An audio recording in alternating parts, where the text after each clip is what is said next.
Hello. You ever watch someone build their own destruction and still think they're winning? Like watching a gambler push all their chips in, smiling with confidence, thinking they've got the best hand, only to realize too late they just bet their entire life savings on nothing? That was my wife, Ashley. She thought she was smart. Thought she was the mastermind. Thought she had a husband so clueless she could cheat right under my nose, and I'd be none the wiser. Spoiler alert, I wasn't clueless. I was watching, and I let her dig her own grave. Ashley and I had been married for 5 years, together for 8. Our life was normal. At least, I thought it was. We weren't one of those passionate, movie-level couples, but we had stability, routine, a decent life. We had our inside jokes, our shared hobbies, our traditions.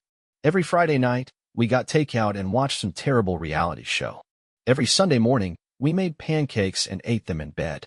It wasn't exciting, but it was ours. Then, suddenly, everything changed. Ashley became distant. Not in an obvious way at first. Just subtle shifts, little things most people wouldn't pick up on. She started coming home later than usual from work, always with some excuse. Oh, you know how deadlines are, babe. She started being glued to her phone, angling it away from me whenever I was near, suddenly laughing at texts she never used to get. Then came the new perfume, one she never wore around me. The lingerie purchases I never saw. The way she suddenly became obsessed with her appearance, buying new clothes, changing her hair, hitting the gym like she was training for a competition. I could have ignored it. I could have told myself, hey, maybe she's just going through a phase. But then, she started picking fights. That's when I knew for sure. These weren't normal fights. They weren't about dishes in the sink or forgetting to take the trash out. No, these were manufactured fights, arguments that made no sense, fights she would start for no reason, then storm out of the house for hours. I knew exactly where she was going, and I knew exactly who she was seeing. See, Ashley wasn't just cheating on me. She was cheating on me in the dumbest way possible. I found receipts in her car. Hotel charges on a credit card she forgot was shared. Her location history? She never turned it off. She was so sure I wasn't paying attention that she never even bothered to cover her tracks. She thought I was an idiot. And that's what made me decide to make her pay. I could have confronted her. I could have pulled out all the evidence and watched her squirm, watched her try to lie her way out of it. But where's the fun in that? Ashley thought she was playing a game where she had all the control. So, I decided to let her play. And then, I decided to play back. Because if Ashley was going to cheat, I was going to make her think I was cheating first. There's something strangely satisfying about watching a liar drown in their own lies. Not because I enjoy chaos, okay, maybe just a little, but because there's a special kind of justice in letting someone trap themselves while thinking they're in complete control. Ashley? She thought she was a mastermind. She thought she had a foolproof plan, that she was sneaking around right under my nose, spinning her web of deception with the precision of a seasoned cheater. But here's the thing, she wasn't good at it. In fact, she was terrible at it. And while she was busy living in her delusion, I was busy turning her paranoia against her. The first step in any good psychological game is subtlety. If I made it too obvious, she'd catch on. But if I made it too small, she wouldn't notice at all. So I started with something simple. I changed my routine. For the past 5 years, I had been a predictable guy. I worked the same hours, ate the same meals, and had the same Friday night routine of takeout and terrible reality TV. I wasn't boring, but I was stable, the kind of stability that made people like Ashley feel safe enough to be reckless. So, I disrupted that. I started staying out later than usual. Not enough to raise alarms, just enough to make her curious. Instead of coming straight home, I took an extra hour at the gym. A few nights, I forgot to text her when I was done with work, something I never did before. She noticed. Not right away, but within a week, she started watching me. Not in a loving wife kind of way, but in a calculating, suspicious way. She would casually ask, "How was work today?" But her eyes weren't focused on me. They were focused on my phone, waiting for me to slip up. That's when I knew it was working. Ashley wasn't used to being on the receiving end of suspicion. And I was just getting started. Now that I had planted the seed of doubt, it was time to water it. So, I started being careful with my phone. I had nothing to hide, but I made it look like I did. Whenever she walked into the room, I'd turn my screen away slightly. Not too obvious, just enough to make her wonder what I was doing. If she asked who I was texting, I'd casually say, just a friend from work. That drove her insane. Ashley had spent months being sneaky with her own phone, thinking I never noticed. But now? Now she was on the other side of the equation, and it was eating her alive. She started checking my phone when I left it unattended. I knew this because I had set a trap. One night, I left my phone on the counter and went to take a shower. When I came back, the screen was on. Ashley had tried to be slick, but she wasn't as subtle as she thought. So, I decided to make things even more interesting. I started leaving breadcrumbs. Not real evidence, just small, meaningless things that looked suspicious if you were already paranoid. I casually mentioned a woman's name in passing. Yeah, Rachel at work said the funniest thing today. Ashley locked onto it immediately. I started receiving mysterious late-night texts I had scheduled from an online service to make it look like someone was messaging me. I left a receipt from a fancy bar in my car, one I had never actually been to, but one that was far enough from my usual spots to raise questions. Ashley took the bait every single time. At first, she tried to act normal. She didn't accuse me outright. She just started dropping hints, trying to catch me slipping. You've been working out a lot lately. Trying to impress someone? You never used to care about how your hair looked. What changed? Who keeps texting you this late? Every time she asked, I played it cool. I never got defensive, never over-explained. I just gave vague, casual answers, the kind that a guilty person would give. And that drove her insane. The shift was beautiful to watch. Ashley had spent months sneaking around, thinking she was untouchable. But now, she was obsessed with me. She started checking my schedule, trying to figure out where I was going. She started showing up at my gym, pretending it was just to spend time together, but really, she was looking for something, anything, to confirm her suspicions. She started stalking my social media, analyzing who had liked my posts, who had commented, even who I followed. And the best part? I never actually cheated. She was freaking out over nothing. But in her mind, she was losing. She had played herself, and she had no idea just how much worse it was going to get. There's something poetic about watching a cheater lose their own game. Ashley had been so confident, so sure that I was just the oblivious, predictable husband she could string along while she played around. But now she was spiraling. And the best part? I hadn't even done anything. I never cheated. I never even spoke to another woman inappropriately. All I did was plant seeds of doubt in her mind and let her own guilty conscience do the rest. And oh, did it work? Ashley started losing sleep. I'd wake up in the middle of the night and see her scrolling through my social media, checking my notifications, flipping through my following list. She thought I didn't notice, but I did. She became clingy in a way she never had before. She started asking more questions, looking for gaps in my stories, but the problem was, I wasn't actually lying. And that's what drove her insane. Because to her, something wasn't adding up. There had to be something, some proof, some hint that I was doing exactly what she was doing to me. Her paranoia was eating her alive. One day, I accidentally left my phone on the couch while I went to the kitchen. I knew she'd check it. She had been waiting for an opportunity. And sure enough, when I came back, the phone screen was dimly lit, a subtle sign she had just put it down. I almost laughed. She was desperate. The real breaking point came 2 weeks later. By now, she was fully convinced I was cheating. Not because she had evidence, but because in her mind, it was the only explanation for my behavior. She started showing up at my office unannounced, dropping by my gym when she never had before, making passive-aggressive comments about how some people just suddenly need to work late. One night, I forgot my phone at home and left for a few hours. I just went to a bookstore, grabbed some food, and sat in my car listening to music. Completely innocent. But when I got home, Ashley was waiting at the door, arms crossed, eyes red from crying or pure frustration. "Where were you?" she asked, voice shaking like she was about to burst. I shrugged, casual, unconcerned. "Just out." That was it. That was the answer that broke her. She went ballistic. She screamed, accused me of everything she had been doing, called me a liar, a cheater, said she knew everything. And that's when I did the one thing she never expected. I laughed, right in her face. Not a fake laugh, not a sarcastic one. A real, genuine, uncontrollable laugh. Because this was hilarious. She had dug this hole herself. I never laid a single trap. I just let her own guilty conscience push her further and further down. And now, she had nothing. No proof. No real reason to accuse me. Just paranoia and guilt eating her alive. The next morning, she was quiet. She wasn't angry anymore. Just drained. She barely spoke, barely looked at me. She knew. She knew she had ruined everything. And for what? She had tried to play the perfect con, thinking she could have the best of both worlds. Instead, she lost everything. And me? I was just getting started. Because now, it was time for the final move. There's a special kind of justice in letting someone destroy themselves with their own paranoia. It's like watching a gambler keep doubling down on a losing bet, convinced they'll win it all back, until the dealer finally flips the last card and takes everything. Ashley had already lost the moment she decided to cheat.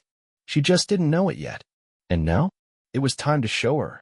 I had spent weeks watching her unravel, planting tiny hints, letting her own guilt and fear eat her alive. But now, I wanted something more. I didn't just want her to lose me. I wanted her to lose everything. Most people, when they catch a cheater, explode in anger. They throw stuff, yell, demand answers. But that's too easy. I wanted something that would stick with her forever.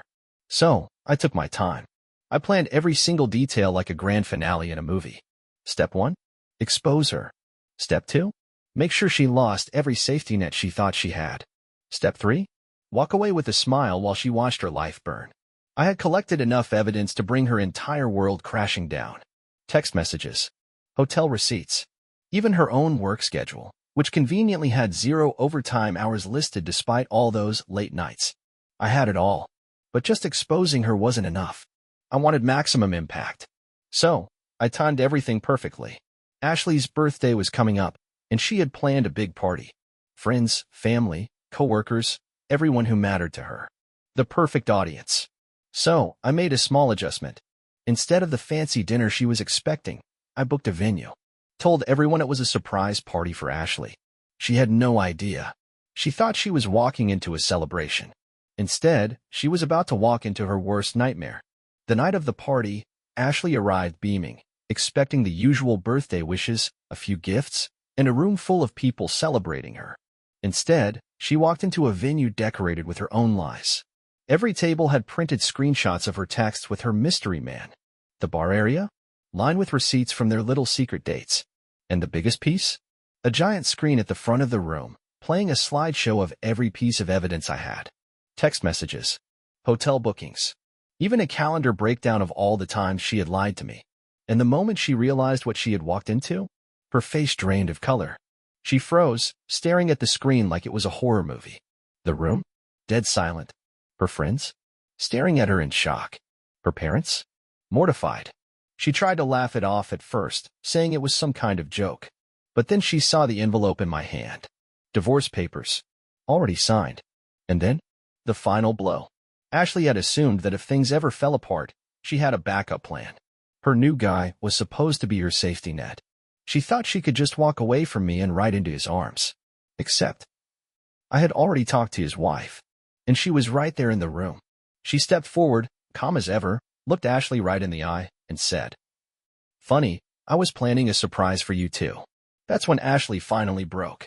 The reality hit her all at once. Her perfect future? Gone. Her secret wasn't just exposed to me, it was exposed to everyone. Her reputation? Shattered. Her new man? Dumped on the spot. And me? I just smiled, handed her the divorce papers, and said, "No need to contact me. Ever." Then I walked out. And Ashley? She was left standing in the wreckage of her own choices. Ashley lost everything. Her affair partner? Gone. His wife took everything in the divorce and left him penniless. He tried reaching out to Ashley, but shocker, he wasn't actually interested in being with her long term. Her friends? Turned against her. The people who once thought she was sweet and loving now saw who she really was. Her family? Disappointed beyond words. And me? I walked away free. No anger. No regrets. Just the satisfaction of knowing that she did this to herself. And now, she gets to live with it. Forever. She still has no idea I never actually cheated. She ruined her life over a lie she told herself. And that's the kind of revenge that lasts forever. Ashley stood there, frozen, her eyes darting across the room as if she was looking for an escape hatch. The silence stretched painfully, the weight of dozens of eyes drilling into her as the reality of the situation suffocated her. I could see it happening in real time. Her mind racing, scrambling for an explanation, a lie, an excuse, anything that would make this nightmare go away. But there was nothing. No way out. No clever words or crocodile tears that could fix this. Her mouth opened slightly, but no words came out. The slideshow behind me continued, each slide another nail in the coffin. A text exchange where she called me boring and predictable. A hotel receipt from a weekend I thought she had gone to visit her sister. The proof that, while she spent months sneaking around, I was tracking every move. The whispers started, small at first, then growing louder. Someone let out a low whistle. A woman at the back muttered, "Oh my God." Ashley's mother, who had been standing near the entrance, looked like she might pass out. I watched Ashley's throat move as she swallowed, her hands gripping the sides of her dress like it was the only thing keeping her upright. Then, as expected, she tried to save herself. "Nick, I can explain." Her voice wavered, but I saw the desperation in her eyes. She wasn't sorry, not for what she did. She was sorry she got caught. I tilted my head slightly, pretending to consider it. "Oh, you can explain? Great. Which part? The part where you told me you were working late, but you were really at a hotel?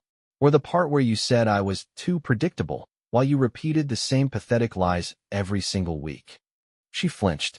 People around us shifted uncomfortably, some leaning in, hooked on the drama. Ashley's father, a man who had always been polite to me but distant, let out a sharp exhale and looked away, as if he couldn't even look at his own daughter. Ashley shook her head quickly, her breath coming in short bursts. "It wasn't like that, Nick.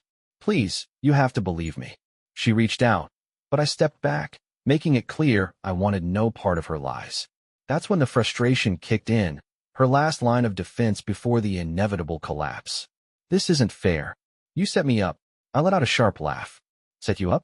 You did this all on your own, Ashley. I didn't tell you to cheat. I didn't tell you to lie. I didn't make you sneak around like some high schooler breaking curfew. You made those choices, and now you don't like the consequences."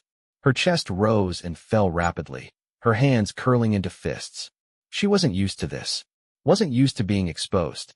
She had spent so much time playing the victim that the idea of actually being held accountable was too much for her to handle. I watched the emotions flicker across her face: rage, fear, denial, panic. She turned slightly, as if she expected someone, anyone, to step in and defend her. But no one did. Even her best friend, Rachel, stood off to the side, arms crossed, not coming to her rescue. The room that she had expected to be a celebration had turned into her trial, and she was guilty on all counts.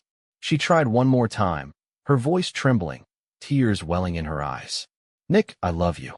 I blinked slowly, then smiled. "You love me? Since when? Before or after you told someone else that I was just safe and stable? Before or after you let another man take my place in every part of your life?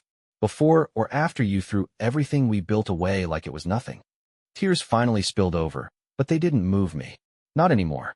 They might have worked months ago, back when I still thought she was the woman I married, back when I believed in her. But now, I felt nothing. That's when the final twist hit her. Her lover's wife, the one I had been coordinating with for weeks, finally stepped forward.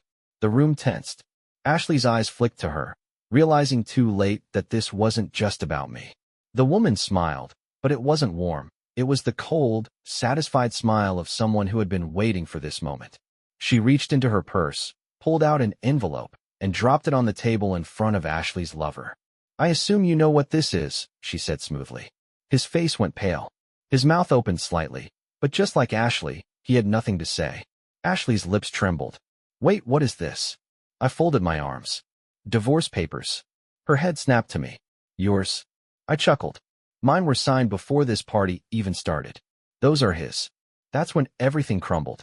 The final piece of her illusion shattered. Her lover wasn't her escape. He wasn't her future. He wasn't her upgrade. He was just another man who made empty promises. And now, he was leaving her too.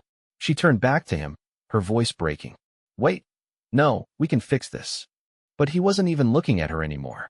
He was staring at the divorce papers, his mind already running through the consequences of losing his house, his money, his reputation. Ashley let out a shaky breath. She was alone. No husband. No affair partner. No backup plan. Nothing. I exhaled, feeling the weight of it all finally lift from my shoulders. I had spent so much time watching, waiting, planning. And now, it was done. I reached into my pocket, pulled out my car keys, and started walking toward the door. As I passed her, I paused just long enough to say the words I knew would haunt her forever.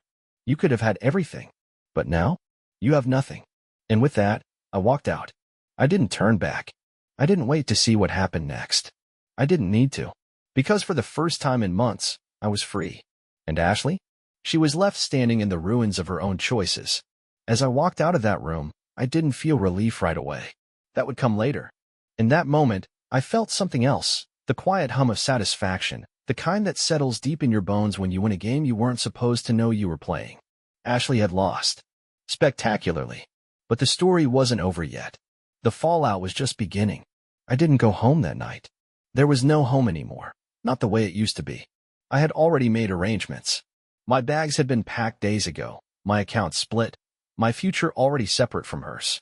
While she was sneaking around, thinking she had everything under control, I was quietly untangling my life from hers, piece by piece. I checked into a hotel, ordered a drink, and turned off my phone. Let the rest of the world deal with the mess Ashley created. The next morning, I turned my phone back on. It was flooded with missed calls, messages, and voicemails, most of them from Ashley. "Nick, please. We need to talk. Nick, you don't understand. I was confused. I made a mistake. Please don't do this. You're my husband. We can fix this." Fix what, exactly? The betrayal? The lies?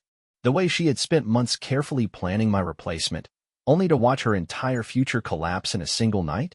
I didn't respond. I let her sit in the silence. Ashley wasn't just mourning me. She was mourning the life she thought she had lined up. The man she had risked everything for was gone. His wife had wiped the floor with him in court, taking their house, their kids, their finances, leaving him with nothing but regret and a name people whispered about at work. His job? Terminated for violating company policy. His reputation? Ruined. The same women Ashley had flaunted her perfect relationship to? They were now the same women who avoided her calls and laughed about her downfall behind her back. Meanwhile, I had moved on. The divorce was finalized faster than she expected. That's what happens when you prepare ahead of time, when every financial move has already been made before they even realize they should be fighting for something. She thought she'd get half of everything. What she got instead was a single apartment key and a small settlement that barely covered her lifestyle. She didn't deserve more, and she knew it. But Ashley? She wasn't the type to accept defeat quietly. She started reaching out through mutual friends, trying to plan her own version of the story. How I was too cold, too distant. How she had made a mistake, sure, but wasn't every marriage worth saving? How I had been manipulative, too calm about the breakup, too prepared, as if that was the real crime. But no one was buying it. Because when someone exposes themselves so thoroughly, so publicly, there's no rewriting the past. No shifting blame. No undoing the humiliation. The last time I saw her was by accident. A random Saturday, months later. I was grabbing coffee downtown when I saw her sitting alone at a cafe, staring down at her phone. She looked different. Older. Not physically, but in the way people look when they've carried too much regret for too long. She must have felt me looking, because she glanced up. For a second, I thought she might smile, try to wave, pretend we could talk like normal people. But when she saw my face, the complete lack of emotion, the sheer indifference, she froze. And that's when I knew. She finally understood. This wasn't fixable. This wasn't a mistake she could apologize for and expect forgiveness. This was forever. She dropped her gaze first. I turned and walked away, never looking back. Because she wasn't part of my story anymore. Bye-bye.